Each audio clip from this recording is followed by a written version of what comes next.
I want to talk about for the time that I have is global poverty and how we can really have an impact on ending global poverty.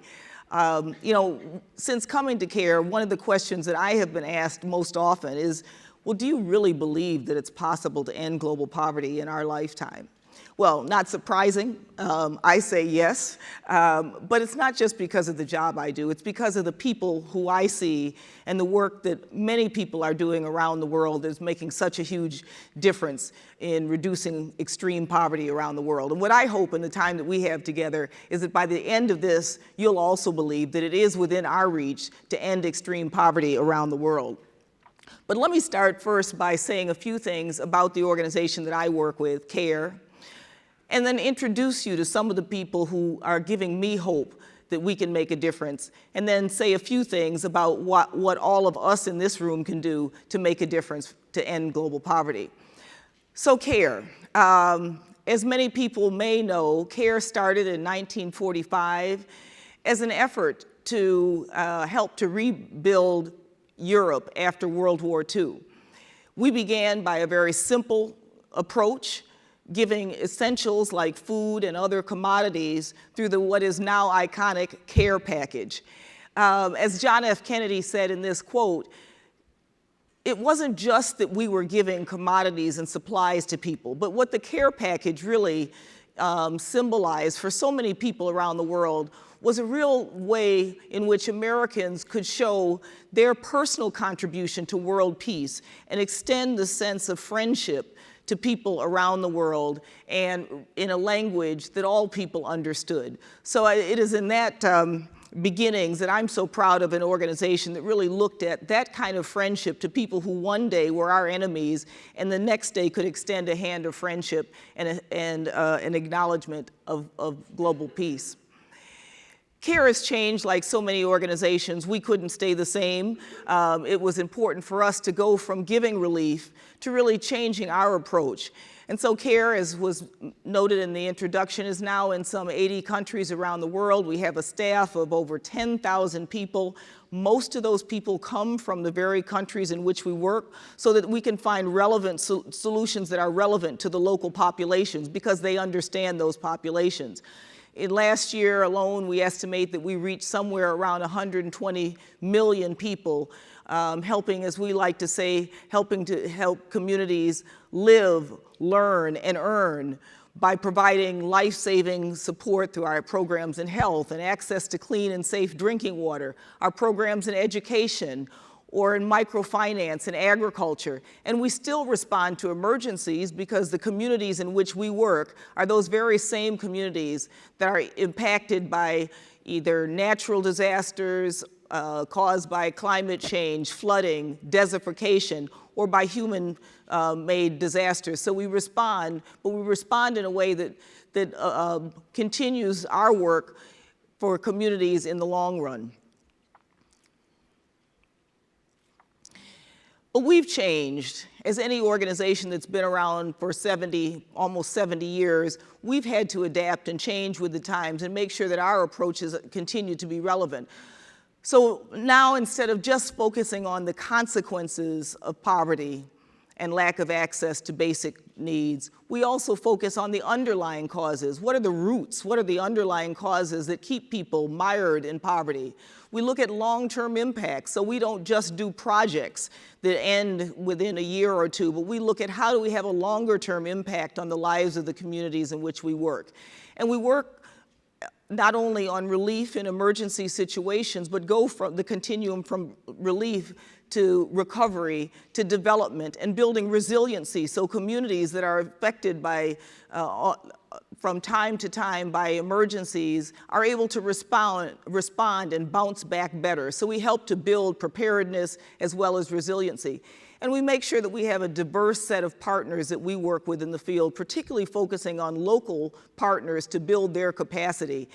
And most importantly, we have made sure that we put a great focus on empowering girls and women in the work that we do. So in some ways, where we've moved is from giving people a fish to teaching them how to fish to assuring that there's nothing that keeps fish in the stream. So we've gone from giving a fish, teaching a fish, to hoping to revolutionize the fishing industry and assure that there are always safe fish in the streams. As I mentioned, we put a real focus on investing in girls and women. Why? First of all, girls and women bear the brunt of poverty around the world. Whether you look at the number of people who are illiterate, the number of people who don't have access to clean water, health services, ability to earn an income, women and girls bear the brunt of poverty. But I think the real reason why we look at focusing and investing in girls and women is that we know that by investing in girls and women, you have the best opportunity of making catalytic change, not only for the girls and women who we serve, but for whole communities. And if you look at this virtuous cycle, for every year of school that a girl gets, it boosts her later wages by 10 to 20%. A girl who has schooling is more likely to marry late, start her family later, lowering population rates. Women who have higher incomes are more likely to send their children to school. Their children are more likely to survive, and this virtuous cycle continues. So investing in girls and women has the best return on investment, not only for those girls and women, but for whole communities and families, ultimately nations and our worlds. But let me talk about some of those women who give me hope that we can make a big difference in the future. And I'll start with this story of Jara. Jara, who is pictured here in her bright shawl and colorful sari, is a woman in Bangladesh. 6 years ago, Jara's story was a very different story. She was destitute, working as a maidservant, earning only pennies a day. Jara's husband, who was a laborer, was injured and paralyzed, and so she had to go out and find a better paying job. Jara found CARE's Aparajita program in our rural savings program. The Aparajitas are known as the Avon ladies of Bangladesh. They go door to door selling basic commodities, whether it's shoes or shampoo or soap, things that people need. And Aparajita in the local language means women who will not be defeated. And this defines that spirit of Jara and others in the Aparajita program. In a few short years, a woman who was destitute, making only pennies, was able to quadruple her income by this, send her children to school. Her daughters were able to remain in school. As a result of this, her husband found she was respected by her husband, newfound respect for her because she had become a valued member of her family. Her children's lives were changed, and she was able to feel very differently about herself and had a new sense of confidence as a result of this. And not only is this story true for Jara, but this is true for so many of the women who are in the program that went from a small small project to what is now a social enterprise. And this social enterprise, now called JITA, is a program that is a self-sustaining private enterprise that allows women to make an income that is self-generating and allows them to have a self-sustaining program. So not only are these women able to have a job, make money, bring money into their households, send their children to school, but JITA has now become a business. It is employing over 10,000 women with a goal of reaching over 10 million households with products that are essential for families, but also in the meantime, changing the dynamics and the landscape of the family in a self-sustaining way. What is so different about this project is that the project started as a traditional aid project. A project started with grant money that would have run out in 3 years. But by incubating and converting this program into an actual private sector social enterprise, this is now a self-sustaining business that's generating profits at the same time that it's creating social good. That kind of program is the kind of program where we think we can help to work ourselves out of business in time, because it's self-sustaining, generates income, and at the same time is creating social value. As a result of JITA and other programs, CARE has now formed a for-profit arm called CARE Enterprises, where we're able to blend grant funding at the same time as injection of new capital to begin these kinds of businesses that will become self-sustaining and help to give people an income flow at the same time as create social value and social change in communities. We're doing a variety of other kinds of private sector models. This is a woman, Karima, in Egypt that I visited. One woman, one cow, one global supply chain. We visited Karima in her house, a 2-bedroom clay house, one room devoted to her family, the other room devoted to her cow.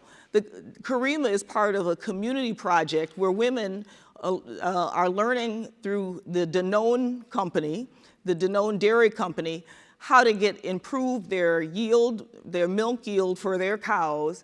The women are paid fair prices for their milk. This milk now becomes part of the global supply chain for Danone, and one day you may find yogurt from Karima's cow in your dairy shelf. Cash for Cashews, a project that we're involved with Walmart. Walmart helping to increase the agricultural yield of women who are smallholder farmers, growing cashews, increasing their cashew yield at the same time as they're able to earn an income. And these cashews now from smallholder farmer women in India are being sold back to Walmart as cashews on the store in Walmart stores in India. So these are the types of projects that we're involved in that help us to understand that the combination of traditional aid along with private sector capital is fueling all new sorts of approaches that are self-sustainable, give women and their families an income stream, and ultimately, hopefully, will change the course of what we're able to do to change economic status in communities, nations, and hopefully around the world. So I hope that I've given you some examples of why we think that we can make a difference in global poverty. But I think this is a great time of opportunity for so many different reasons. First of all, there are new resources and new partners, as I've talked about.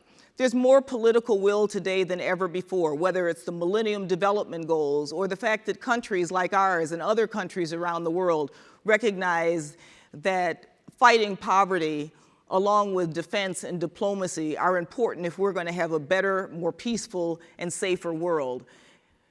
And there's greater visibility, whether it's the media, celebrities, but the world community is coming together, raising the visibility of these issues like never before. And I think the fact that we have a new global generation, young people who are growing up and understanding that there are no boundaries, that we are all part of a global community, and we can no longer talk about the problems of those people over there separate from our problems together, and that this is a global economy, a global world, and we're all, and if we're to prosper, that the rest of the world has to prosper as well. And finally, I take heart because I know there are so many things that I think of that at one time seemed to be impossible. Whether it's looking at the fact that, when John F. Kennedy first said that we could put a person on the moon, that there were many skeptics that thought that it was impossible. But in 1961, he pledged that we would put a person on the moon. Skeptics thought it was impossible. But in 1969, less than a decade later, Neil Armstrong took a great leap for humanity. Or smallpox that killed nearly 5 million people and wiped them off the face of the earth since the days of the Pharaoh, successfully eradicated in a campaign in 1979. Or women who fought for the right to vote, earned it in 1920, and in 1955, Rosa Parks said no more. 2 years later, 9 brave children in Little Rock broke the color barrier in schools, and the Civil Rights Act became law in 1964. So it just gives you a sense of all the things that we once thought were impossible, but today we recognize are possible. So we can make poverty history. And I like this quote by Gandhi that says, "A small body of determined spirits fired by unquenchable faith in their mission can alter the course of history." I believe that's possible for all of these big problems that we talk about. And as Gandhi also famously said, "Be the change." So I think for all of us here in this audience, we can use our voice, we can use our money, we can give, we can use our money, we can speak, we can tweet, we can email, we can Facebook, and we can join organizations that are devoted to fighting global poverty. But I think that it's important that we recognize, by all of us working together, we can make a difference. We owe it to Jara, to Karima, and women and their children around the world to join in the fight and make poverty history. Thank you.